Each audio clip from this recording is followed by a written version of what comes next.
यीशु को स्वीकारते ही हमारे जीवन में मुसीबतें क्यों शुरू हो जाती हैं? हमारे एक दर्शक ने ये सवाल लिख कर भेजा था कि भाई ऐसा क्यों होता है कि जब हम यीशु में आते हैं तो अचानक सब कुछ बुरा होने लग जाता है हमारे साथ, जैसे नौकरी चले जाती है या कोई बीमारी आ जाती है या किसी के साथ कोई संबंध होता है तो वो टूट जाता है। तो अचानक ये मुसीबतें क्यों शुरू हो जाती हैं? तो जब मैंने वो कमेंट पढ़ा तो मेरे चेहरे पर मुस्कुराहट आ गई, क्योंकि हम सब इस अनुभव से गुजरते हैं जब हम यीशु मसीह में आते हैं। इसको मैं इस तरीके से समझा सकता हूँ कि जैसे मार्बल होता है, यानी कि संगमरमर, जो बड़ा सा पत्थर होता है, वो संगमरमर एक बार एक मूर्तिकार के पास जाता है और कहता है कि देखो, मुझे देखो, मैं बिल्कुल बेडौल हूँ, मेरा कोई आकार नहीं है, लेकिन तुम इतनी अच्छी अच्छी मूर्तियाँ बनाते हो संगमरमर में से, तो मुझे भी एक अच्छी सी मूर्ति बना दो, मुझे ये पसंद नहीं है जैसा मैं हूँ। तो वो मूर्तिकार उसको चेतावनी देता है कि देखो, मैं तुम्हें मूर्ति तो बना सकता हूँ बहुत सुंदर, जिसको देख के लोग बोलेंगे वाह क्या मूर्ति है, लेकिन तुम्हें बहुत तकलीफों से गुजरना पड़ेगा। तो वो संगमरमर सोचता है एक बारी, कहता कोई बात नहीं, लेकिन मुझे ऐसे नहीं रहना जैसा मैं हूँ, मुझे वैसी सुंदर मूर्ति बननी है जैसे तुम बनाते हो और लोग आते हैं उनकी तारीफ करते हैं, बहुत खूबसूरत मूर्ति। तो वो मूर्तिकार कहता ठीक है। उसके बाद वो मूर्ति को बनाना शुरू करता है, यानी उस संगमरमर के पत्थर को काट के छिल के तराशना शुरू करता है। तब उसे छेनी, हथौड़े और दूसरे औजार चलाने पड़ते हैं, तो वो बहुत तकलीफदायक होते हैं संगमरमर के लिए। तो इसीलिए पहले मूर्तिकार ने ये चेतावनी दी थी। तो हमारे साथ भी कुछ ऐसा ही होता है। लेकिन मैं आपको बताना चाहता हूँ कि जैसा उस भाई ने लिखा कि भाई अचानक ये मुसीबतें क्यों शुरू हो जाती है, वास्तव में ऐसा होता नहीं है। लेकिन मसीह में आने के बाद क्योंकि हमारा जो नज़रिया है, दृष्टिकोण है संसार को देखने की, संसार के लोगों को देखने की, संसार की वस्तुओं को देखने की, वो बदलने लगता है अंदर से। इसकी वजह से हमें सब कुछ एक दूसरे तरीके से दिखाई देता है, इन अ डिफरेंट वे। तब हमें ऐसा लगता है कि शायद हमारे साथ बहुत बुरा हो रहा है, जबकि हो सकता है कि वो सब बहुत साधारण सी बातें हो रही हैं हमारे जीवन में। उदाहरण के लिए, नौकरी जाना, वो एक बहुत साधारण बात है। दुनिया में हर मनुष्य के साथ ये होता है कभी ना कभी कि उसकी नौकरी जाती है, या किसी को बीमारी आना। हमारे देश में तो मसीह में बहुत ही कम लोग हैं, तो बाकी धर्म के भी हैं, वो भी बीमार होते हैं, उनकी भी नौकरियां जाती हैं, या किसी के घर में कोई डेथ हो जाती है, या किसी को बच्चा नहीं पैदा होता। तो ऐसा बहुत नॉर्मल है, लेकिन हमें अचानक ऐसे लगने लग जाता है कि भाई हम मसीह में आए ना, इसलिए हमारे साथ ऐसा सब हो रहा है। तो वो हम देखने का जो नज़रिया हमारा अचानक बदल जाता है, क्योंकि हम शायद ये सोचने लग जाते हैं कि भाई अब हम यीशु में आ गए हैं तो हमारे साथ सब कुछ अच्छा ही होगा, कुछ भी हमारे साथ बुरा नहीं होगा। ऐसे हम एक भावना अपने दिल में बिठा लेते हैं, जिसकी वजह से अगर कुछ भी गड़बड़ होने लगती है तो अचानक हमारा ध्यान यीशु पे जाता है कि यीशु मैं तो तुझ में आ गया, फिर ये सब क्यों हो रहा है मेरे साथ। तो हम पहले ही एक गलत अनुमान से शुरुआत करते हैं अपनी, क्योंकि हम शरीर में जी रहे होते हैं, संसार से आए होते हैं। तो पहला सवाल तो ये है हर मसीही के लिए कि भाई आप यीशु में क्यों आए थे? क्या वो आप इसलिए आए थे क्योंकि आपने यीशु की सच्चाई को समझा कि जो यीशु जो बता रहा है आपके बारे में, आपके जीवन के बारे में, अनंत काल के जीवन के बारे में, पाप के बारे में, इस सच्चाई को आपने समझा और स्वीकार किया, और आपको ऐसा लगा कि हाँ, आपके अंदर पाप है और जब तक उन पापों को क्षमा नहीं मिलेगी तब तक आपका परमेश्वर से एक संबंध नहीं बनेगा, आपके अंदर जीवन में शांति नहीं आएगी, और आपको उन पापों की क्षमा की आवश्यकता है ताकि मृत्यु के बाद आप स्वर्ग जा सकें। क्या आपने इस सच्चाई पर विश्वास कर कर अपने पापों से मन फिराया और यीशु के पास आए थे, या आप कोई शर्त यानी कंडीशन लेके आए थे यीशु के पास कि भाई मैं आ रहा हूँ अब आपके पास, तो मेरे जीवन में कोई तकलीफ नहीं होनी चाहिए, बस सिर्फ आशीषें होनी चाहिए? तो अगर तो आप ऐसी कोई शर्त लेकर आए थे तो वास्तव में देखा जाए तो फिर अभी आप यीशु में आए ही नहीं है, या फिर आप सिर्फ यीशु को ट्राई करना चाहते हैं कि भाई बाकी जगह तो मैंने सब ट्राई करके देख लिया, अपने धर्म में भी बहुत सी समस्याएं चल रही हैं, तो चलो यीशु के बारे में बहुत सुना है तो यीशु को ट्राई कर लेते हैं, अगर वो मेरा जीवन सुधार देता है तो फिर मेरा परमेश्वर यीशु हो जाएगा। कुछ लोग ऐसे होते हैं जो इस वजह से आते हैं कि यीशु को भी चेक करके देख लें। मतलब कई डॉक्टरों के पास गए, इलाज निकला नहीं, तो अब एक नया डॉक्टर मिला है यीशु के नाम से, उसके पास चलते हैं, शायद वो हमारा रोग ठीक कर दे, जीवन की तकलीफ ठीक कर दे, ऐसा लगता है कुछ लोगों को। मुझे याद है कि कुछ साल पहले मेरे जो डैडी थे वो बीमार रहते थे, तो उनका तो देहांत हो गया 3 साल पहले। और जो मेरी मम्मी है वो ठीक थी, उनकी सेवा टहल करती थी डैडी की। मैं बॉम्बे में था और मेरी सिस्टर जो है वो अपने काम पे जाती थी, तो घर में कोई होता नहीं था। तो एक बार अचानक ऐसा भी हुआ कि मेरी मम्मी की तबीयत बहुत ज़्यादा ख़राब हो गई और वो बिस्तर से उठ नहीं पा रही थी। तो अब समस्या ये हो गई कि भाई घर का खाना कौन बनाया, डैडी की देखभाल कौन करे, ऐसी एक समस्या हो गई। तो इसकी वजह से हमें एक स्त्री को रखना पड़ा काम करने के लिए। तो वो स्त्री को हम मेरे सिस्टर किसी पास्टर को जानती थी और उनसे बोला कि अगर आप जानते हैं किसी मसीही स्त्री को जिस पर हम विश्वास कर सकते हो तो उनको भेजिए। तो उन्होंने भेजा एक स्त्री को। तो काम तो अच्छा करती थी बहुत वो, लेकिन समस्या ये हो गई कि वो नई नई मसीही थी अभी। वो कहती थी कि मैं मसीह में आ गई हूँ। फिर धीरे धीरे मेरी मम्मी ने ये नोट करना शुरू किया कि वो घर की चीज़ें किचन में से चुरा चुरा के ले जाती है अपने घर। धीरे धीरे मेरी मम्मी को पता चलना शुरू हुआ ये। तो उसकी वजह से मेरी मम्मी की और बेचैनी बढ़ गई। उनको लगने लगा कि भैया तो और ज़्यादा मुसीबत हो जाएगी मेरे लिए, क्योंकि मैं तो बेड पे पड़ी रहती हूँ सारे टाइम। अब घर में से क्या क्या चला जाए पता नहीं चलेगा। तो उनको घबराहट हो गई। तो उन्होंने सिस्टर से बोला कि अब इनको वापस भेज दो। तो एक बार उस स्त्री के पति से मेरी मुलाकात हुई थी, तो वो भी कहते हैं कि वो मसीह में आ गए हैं। तो मैंने उनसे पूछा भाई आप मसीह में क्यों आए?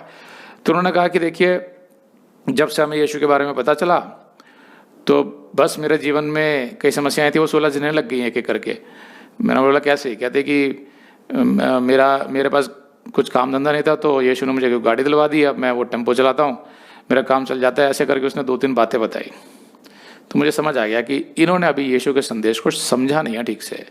ये तो यीशु के पीछे सिर्फ इसलिए आए कि 2-3 काम बन गए। कल को अगर वो काम नहीं बन रहे होंगे तो इनको ये यीशु को छोड़ के किसी और के पास भी आराम से जा सकते हैं, क्योंकि अभी इनके अंदर पवित्र आत्मा नहीं आया। इसीलिए तो वो स्त्री भी जो है वो समझ नहीं पाई थी संदेश को, पवित्र आत्मा आया नहीं था, वो चोरियां करने लगी थी धीरे धीरे करके। तो ऐसा होता है कई क्रिश्चियंस के साथ। तो मैं ये नहीं कह रहा कि आप लोगों ने यीशु को स्वीकार नहीं किया, बिल्कुल किया होगा, लेकिन मन में जो सवाल आ जाते हैं कि ये बुरा क्यों हो रहा है। तो मैं ये संदेश उसके लिए बना रहा हूँ, थोड़ा सा बताने के लिए। और ये बातें मैंने अपने पुराने संदेशों में भी बताई हुई है, लेकिन हमारे कुछ दर्शक नए हैं तो मैंने सोचा कि फिर से एक बार बता दूँ। पहली बात तो ये है कि यीशु जो सच्चा परमेश्वर है उसने कभी ये वादा नहीं किया हमसे कि जब आप मसीह में आएंगे तो आपके जीवन में कोई तकलीफ नहीं होगी, बस आशीषें ही होंगी। ऐसा उसने कभी बोला ही नहीं। बल्कि यीशु ने तो यूहन्ना 16:33 में कहा, मैंने ये बातें तुमसे इसलिए कही हैं कि तुम्हें मुझ में शांति मिले। संसार में तुम्हें क्लेश होता है, मतलब तकलीफें होती हैं, परंतु ढाढ़स बांधो, मैंने संसार को जीत लिया है। अब यीशु ने साफ साफ बता दिया आपको कि भाई संसार में तो तुम्हें क्लेश होगा ही, क्योंकि संसार जो है वो शैतान के चलाया चल रहा है। उसमें से तुम निकल के अभी मेरे पास आए हो, तो मैं तुम्हारे जीवन को एक नई राह दिखाऊंगा, एक नया शेप, एक नया आकार दूंगा। लेकिन तुम्हें तकलीफें तो होंगी, क्योंकि तुम्हारा जो शरीर है वो रहता तो संसार में ही है ना। तो तकलीफें तो होंगी, लेकिन मुझ में तुम्हें शांति मिलेगी और मैंने संसार को जीत लिया है। तो मैं तुम्हें वो रास्ता दिखाऊंगा कि तुम इस संसार को कैसे जीत सकते हो आत्मिक तौर पर, और कैसे यहाँ शांति से रह सकते हो। लेकिन मैं अपने दर्शकों को ये भी बताना चाहता हूं कि कुछ और बातें होती हैं एक मसीही के जीवन में, जिनको मैं तकलीफ या दुख का नाम भी दे सकता हूं जब आप मसीह में आते हैं। थोड़ी सी उथल पुथल होती है आपके जीवन में, ऐसा नहीं कि जैसा चल रहा था वैसे ही चलेगा। उथल पुथल, अनरेस्ट जिसको बोलते हैं, वो जरूर होगी आपके जीवन में। क्यों होगी?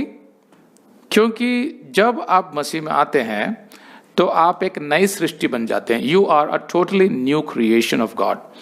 ऐसा नहीं है कि आप खराब थे तो आपको छेनिया थोड़ा मार कर रिपेयर कर दिया, नट बोल्ट टाइट कर दिया, ऐसा नहीं होता आपके साथ। आप बिल्कुल नई सृष्टि बन जाते हैं, जैसा दूसरे कुरिन्थियों के 5:17 में लिखा है। सो यदि कोई मसीह में है तो वह नई सृष्टि है, पुरानी बातें बीत गई, देखो वे सब नई होगी। तो ऐसा कौन कर सकता है? सिर्फ परमेश्वर। एक पुरानी चीज को बिल्कुल उसका अस्तित्व खत्म करके नया बना देना, तो वो सिर्फ परमेश्वर कर सकता है। तो जब ऐसा होता है एक मसीह के साथ तो क्या होता है? पहले जैसे मान लीजिए कि आप एक पौधा थे जो एक संसार की मिट्टी में उगे हुए थे, तो उसमें तकलीफें होती थी, आंधी तूफान आता था, झुलसती धूप और सब कुछ। एक समय आया जब आपने यीशु को स्वीकार कर लिया, तो यीशु क्या करता है? मिट्टी ही खराब थी हमारी, तो जाहिर है कि हमारे फल भी खराब निकलेंगे। तो वो हमें उस मिट्टी से निकाल के पौधे समेत दूसरी मिट्टी में लाके हमें गाड़ता है जो परमेश्वर के राज्य की मिट्टी है। तो होता क्या है, जब भी आप किसी पौधे को या छोटे मोटे पेड़ को आप किसी एक जगह से उखाड़ कर दूसरी जगह ले जाते हैं, तो उसको उस नए वातावरण में उसको आदत जो पड़नी चाहिए उस वातावरण की, उसमें समय लगता है। तो शुरुआत में वो जो पौधा होता है वो थोड़ा सा मुरझाने लगता है, ऐसा लगेगा आपको कि शायद ये बचेगा नहीं, लेकिन फिर धीरे धीरे वो जड़ पकड़ लेता है नई मिट्टी में, तो उसमें वो पौष्टिक तत्व आने लगते हैं और वो बहुत खिल के आगे जाके बड़ा होता है और खूबसूरत पेड़ बनता है।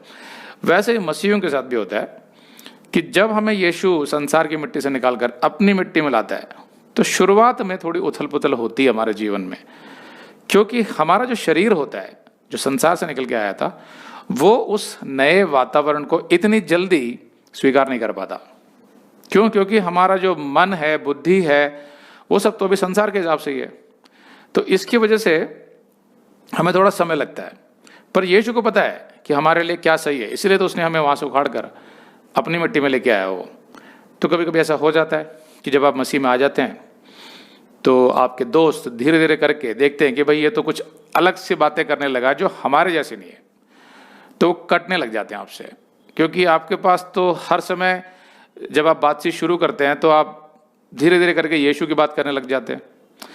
तो दोस्तों को पसंद नहीं आता, वो तो संसार में होते हैं। ऐसे रिश्तेदारों के साथ भी होता है। शुरू शुरू तो में तो वो सोचते हैं कि ये थोड़ा बहक गया है, अब इस यीशु का भूत सवार हो गया इस पर, कुछ समय बाद वापस आ जाएगा हमारे धर्म में। लेकिन जब आप वचन का अध्ययन करके अपने विश्वास में बहुत गंभीर होने लगते हैं, गहराई से बढ़ने लगते हैं, फिर धीरे धीरे यीशु के लिए खड़े होने लगते हैं, तब आपके रिश्तेदार जो है आपसे कटना शुरू करते हैं, बल्कि आपको बुरा भला भी कहते हैं पीठ पीछे, और ऐसे ऐसे नाम से बुलाएंगे कि भाई वो क्रिश्चियन हो गया, या वो क्रिश्चियन कहाँ है आज, ऐसे बात करने लगते हैं। क्यों करते हो? क्योंकि आप उनके जैसे रहे नहीं, बदल गए, आप उनकी जैसी बातें नहीं करते, वो सांसारिक रीति रिवाज नहीं निभाते जो आप पहले निभाया करते थे, तो उनको अच्छा नहीं लगता।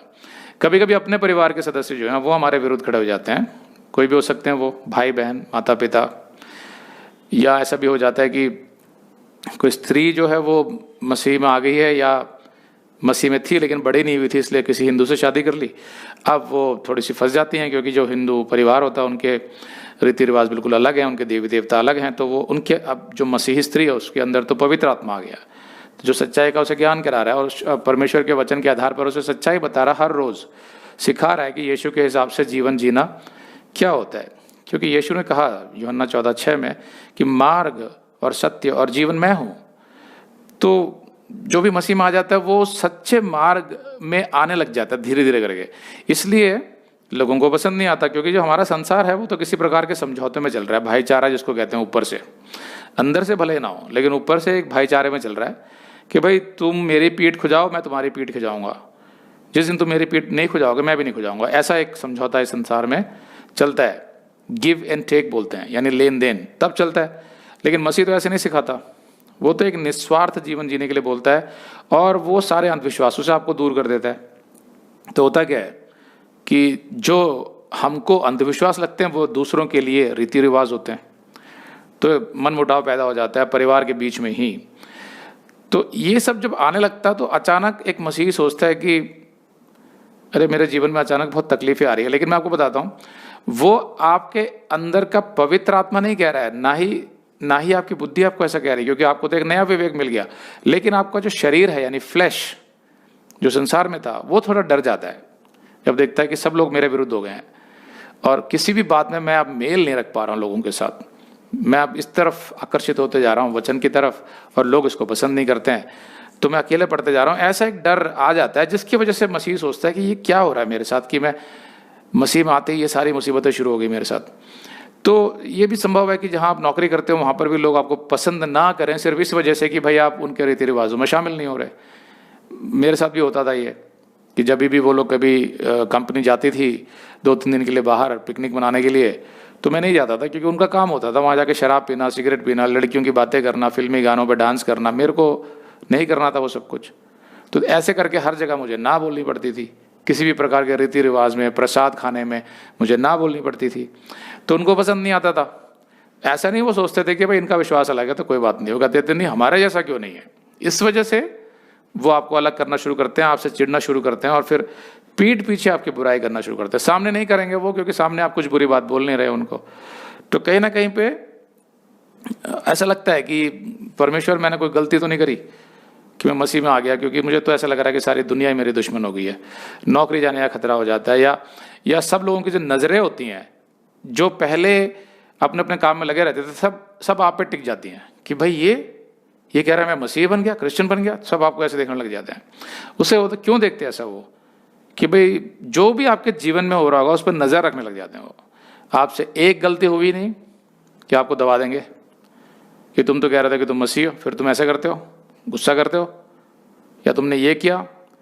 अब उनको नहीं पता ना कि आप तो संसार से निकल के आए हैं और धीरे धीरे करके आप बढ़ रहे हैं अभी मसीह में।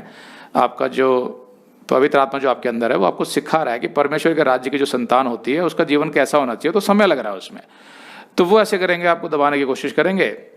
फिर ऐसा भी हो जाता है कि अगर आपके साथ कुछ बुरा हो रहा है या बीमार पड़ जाते हैं या और कोई एक्सीडेंट हो जाता है तो झट से बोलेंगे, क्योंकि वो आपको देख रहे हैं ना, तुम गए ना यीशु मसीह में, ये इसलिए हुआ है। भाई एक्सीडेंट तो सबके होते हैं, बीमारियां सबको आती हैं। कौन सी चीज़ है ऐसी जो सिर्फ मसीहियों के साथ होती है और बाकी किसी के साथ नहीं होती? एक भी नहीं है। फिर भी मसीह को ऐसा डर लगता है अचानक। कहने का मतलब ये है कि वो संसार से आया होता है तो थोड़ा बहुत अंधविश्वास उसके मन में तब भी होता है जब वो बढ़ रहा होता है मसीहत में, तो उसको लगता है कि हाँ शायद इसलिए हो रहा है। लेकिन शैतान जो होता है वो भी कोशिश करता है कि आपको वापस दबा दे, क्योंकि उसको ये तो समझ आ गया कि आप मसीह में आ गए। लेकिन अगर आप बढ़ गए मसीह में, वचन में बढ़ गए, तो होगा क्या कि आप परमेश्वर के राज्य के लिए बहुत फलवंत होंगे, दूसरे बहुत से लोगों को भी लेके आएंगे। तो आपको रोकना चाहता है वहीं पे। इसकी वजह से वो कुछ कुछ चीज़ें से होने देता है, करवाता है आपके चारों तरफ, जिसको परमेश्वर होने देता है, क्योंकि परमेश्वर की योजना में आपकी ट्रेनिंग का हिस्सा है वो। इसीलिए यहाँ लिखा हुआ है यूहन्ना 15:18 से 21 में यीशु ने हमें बताया था, यदि संसार तुमसे बैर रखता है तो तुम जानते हो कि उसने तुमसे पहले मुझसे भी बैर रखा। यीशु कह रहा है यदि तुम संसार के होते तो संसार अपनों से प्रीति रखता, उनसे प्रेम करता, परंतु इस कारण कि तुम संसार के नहीं वरन मैंने तुम्हें संसार से चुन लिया है, इसीलिए संसार तुमसे बैर रखता है। जो बात मैंने तुमसे कही थी कि दास अपने स्वामी से बड़ा नहीं होता, उसको याद रखो। यदि उन्होंने तुम्हें मुझे सताया तो तुम्हें भी सताएंगे, यदि उन्होंने मेरी बात मानी तो तुम्हारी भी मानेंगे।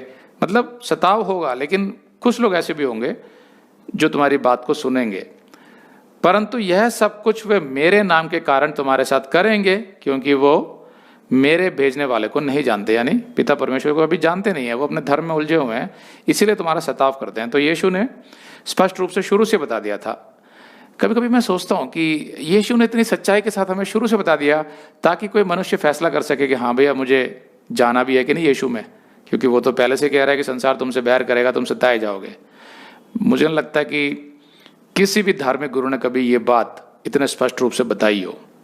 इससे भी साबित होता है कि यीशु में ही सच्चाई है।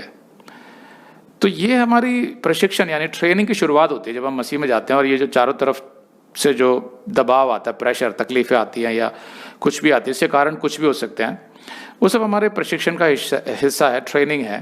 जैसे मैंने बताया कि शैतान अगर कुछ करने की कोशिश करता है तो परमेश्वर उनको होने देता है उन बातों को हमारे जीवन में। कभी कभी वो बीमारी भी हो सकती है, जैसे अय्यूब को आई थी, या नौकरी का खतरा, या और कोई बात। कभी कभी ऐसा भी होता है कि आपका किसी लड़की या लड़के से संबंध होता है, लेकिन मसीह में आते धीरे धीरे वो टूटने लगता है, तो आप कहते हो कि प्रभु ये क्यों हो रहा? प्रभु तो आपको ये समझा रहा है कि भाई आपको अविश्वासी के साथ संबंध रखना ही नहीं है, न शादी करनी है, लेकिन आपको भी पता नहीं है क्योंकि आप वचन में बड़े नहीं हो। ये सिर्फ एक उदाहरण दे रहा हूँ। तो ऐसी जो बुराइयाँ होती है वो वास्तव में हमारे लिए अच्छाइयाँ होती है, हमारी ट्रेनिंग, हमारी प्रशिक्षण का हिस्सा होते हैं वो।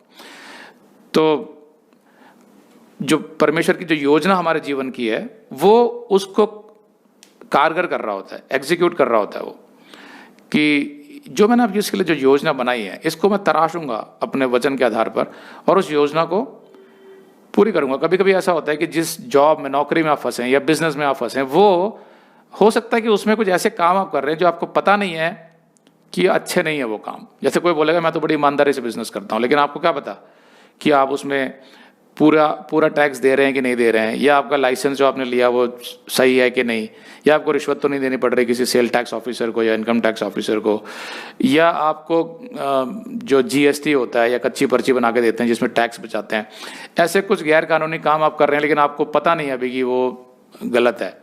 यीशु सिखाएगा ना धीरे धीरे करके। ऐसी नौकरी में होता है, हो सकता है कि कुछ आप ऐसे काम कर रहे हो उस नौकरी में जो आपके मसीही जीवन के लिए अच्छे ना हो। तो कभी कभी लोग पैसे के पीछे ऐसी नौकरी करते हैं जो बहुत लंबा समय ले लेती है, तो परमेश्वर कहता है नहीं, मैं नहीं चाहता कि तुम ऐसी नौकरी करो जिसके लिए तुम्हारे पास समय ना हो अपने परिवार के लिए, वचन के लिए। मैं तुम्हें चाहता हूँ तुम दूसरी नौकरी करो, भले ही उसमें पैसा कम हो। मेरे साथ जब हुआ था, जब मैं मसीह में आया, तो सबसे पहला काम तो परमेश्वर ने ये किया था कि मेरे जो फाइनेंसेस है, मेरी आर्थिक स्थिति को नीचे करना शुरू कर दिया था। क्योंकि मैं शुरू से बिजनेस करता था और पैसे कमाता था, तो मेरी जो निर्भरता थी वो हमेशा पैसे पे रहती थी। मुझे हमेशा लगता था कि पैसे से मेरे सारे समाधान निकलेंगे। तो मेरी ट्रेनिंग में ये शामिल था कि उसने मेरे जीवन से पैसे को हटाना शुरू किया। और धीरे धीरे मैं बोलता था गॉड से कि परमेश्वर ये क्या कर रहे हो। जब तक मैं तुम्हारे को नहीं जानता था तब तक तो मेरे बिजनेस में बड़ा फ़ायदा होता था, मुझे धन मिलता था। अब मैं तुम्हारे पास आ गया हूँ तो आप धीरे धीरे करके मेरे जो आर्थिक जो स्थिति है उसको ख़राब करते जा रहे हो। ऐसा क्यों कर रहे हो? ऐसे मुझे भी लगता था एक समय में। फिर दोस्त यार छूटने लग गए थे। ये सब मेरे साथ भी हुआ है। फिर जब बीमारी आती थी तो मैं यही सोचता था कि ये क्यों आ रही है बीमारी, जब यीशु में हूँ मैं तो क्यों आ रही है बीमारी, ऐसा मैं भी सोचता था। लेकिन परमेश्वर वो सब होने देता ताकि आपको नम्र बनाए, प्रार्थना करना सिखाए, आपको वचन पर विश्वास करना सिखाए, यीशु पर पूरी निर्भरता कैसे करनी है ये सिखाए, और किस तरीके से आपको समर्पित करना सिखाता है कि जब आप आखिर में बोलते हैं कि परमेश्वर मेरी नहीं बल्कि तेरी इच्छा पूरी हो। यहाँ तक आने में समय लगता है संसार से निकलकर। तो ये सब कुछ जो ट्रेनिंग आपकी चल रही है उसकी वजह से ऐसा लगता है कि भाई ये तकलीफें क्यों हो रही हैं, लेकिन वास्तव में वो तकलीफें नहीं होती हैं, वो हमारी ट्रेनिंग का हिस्सा होता है। वो कभी कभी ऐसा भी होने देता है कुछ चीज़ें जो हमें बुरी लगती है, लेकिन वो हमें बहुत सारी बुराइयों से बचा रहा होता है। जैसे कि कुछ दोस्त उसने हटा दिए, अब हमें समझ नहीं आता, लेकिन वो दोस्तों में कुछ बुरी आदत हो सकती है, शराब की, सिगरेट की या व्यभिचार की, वो हमें उनसे दूर कर रहा है। धीरे धीरे हमें समझ आ जाता है। तो ऐसे प्रभु की योजना हमें शुरू शुरू में समझ नहीं आती, क्योंकि हम शरीर में जी रहे होते हैं सांसारिक बुद्धि से। तो हर चीज़ में हमें लगता है कि हमारे साथ गलत हो रहा है। लेकिन जैसे जैसे हम वचन में बढ़ने लगते हैं, हमें परमेश्वर की योजना धीरे धीरे समझ आने लगती है कि परमेश्वर हमें किस दिशा में ले जा रहा है, हमारे कौन से दरवाजे वो बंद कर रहा है, कौन से दरवाजे वो खोल रहा है। समय लगता है। मैं तो बोलूँगा मुझे तो कम से कम 12 से 13 साल या 14 साल लगे कम से कम, पूरा अगर मैं गिनूँ आज तक का, तो समझने में कि परमेश्वर मुझे किस दिशा में ले जा रहा है। लेकिन आज मैं संतुष्ट हूँ, बहुत शांत हूँ। उसने मुझे स्पष्ट रूप से सिखा दिया कि उसकी क्या योजना है मेरे जीवन में, वही मैं कर रहा हूँ आज। हर एक की अलग अलग योजना होती है इसमें, लेकिन समय लगता है। तब तक आपको उस मूर्तिकार की तरह छेनी हथौड़े की तकलीफें आपको झेलनी पड़ सकती है। तो वो ट्रेनिंग आपकी चलती रहेगी। उसको आप तकलीफ मत समझिए, उसको आप ये मत सोचिए कि मैं यीशु में आया तो सब कुछ बुरा क्यों हो रहा है। उसको आप इस तरीके से सोचिए कि यीशु आपको आपकी पुरानी मिट्टी से निकालकर नई मिट्टी में ला रहा है, तो वहाँ सब कुछ बदलेगा। वो पूरा वातावरण बदलेगा आपके चारों तरफ का, पूरी मिट्टी अलग है वो, उसमें जड़ पकड़ने में आपको थोड़ा समय लगेगा। तो धीरे धीरे प्रार्थना पूर्वक, संयम रखते हुए, विनम्रता के साथ, समर्पण के साथ आप वचन में बढ़ते रहिए।